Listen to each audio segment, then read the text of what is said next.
हरियाणा की सियासत में वो हुआ जो 57 साल में कभी नहीं हुआ।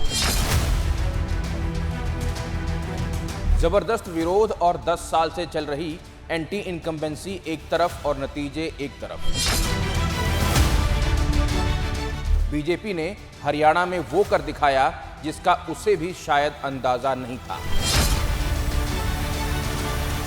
हरियाणा में बीजेपी की शानदार जीत का हीरो अगर किसी को कहेंगे तो वो नाम है नायब सिंह सैनी का। किस्सा सियासत का में आज बात आम परिवार से आने वाले शख्स की जिसने अपनी मेहनत के दम पर दो बार मुख्यमंत्री की कुर्सी हासिल की। मैं हूं दलीप सिंह।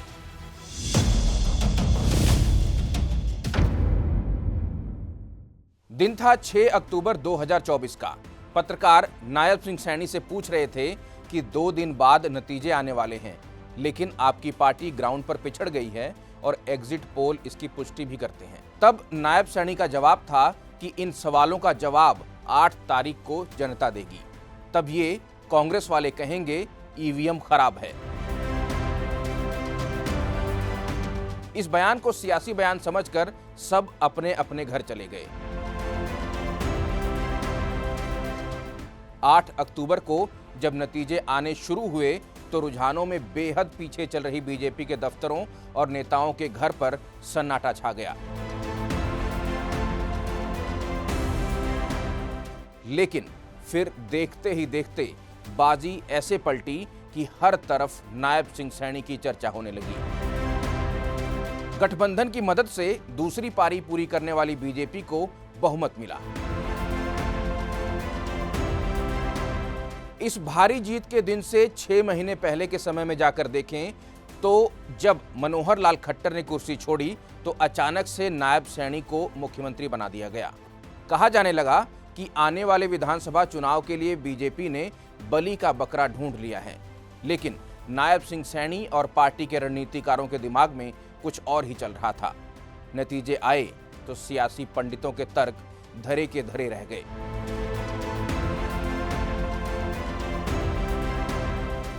नायब सिंह सैनी हरियाणा की करीब 35% ओबीसी जाति से आते हैं और बीजेपी का यही दांव जाटलैंड हरियाणा में काम कर गया और पार्टी ने हैट्रिक लगा दी। अब नायब सिंह सैनी के बारे में वो बातें जो ज्यादातर लोग नहीं जानते हैं। अंबाला के मिर्जापुर माजरा गांव से आने वाले सैनी करीब 2 दशक पहले बीजेपी में सरगर्म हुए। इससे पहले वो आरएसएस से भी जुड़े हुए थे।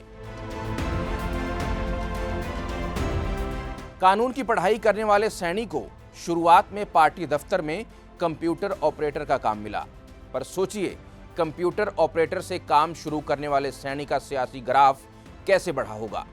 पहली कामयाबी मिली जब वो हरियाणा भाजपा के किसान मोर्चे के महासचिव बने। सैनी को सियासी माइलेज दिलाने में सबसे ज्यादा मदद की मनोहर लाल खट्टर ने। यही कारण था कि खट्टर जब कुर्सी से हटे तो कई सीनियर नेताओं का नाम आगे होने के बावजूद चुनाव नायब सैनी का हुआ और यह फैसला सही भी साबित हुआ।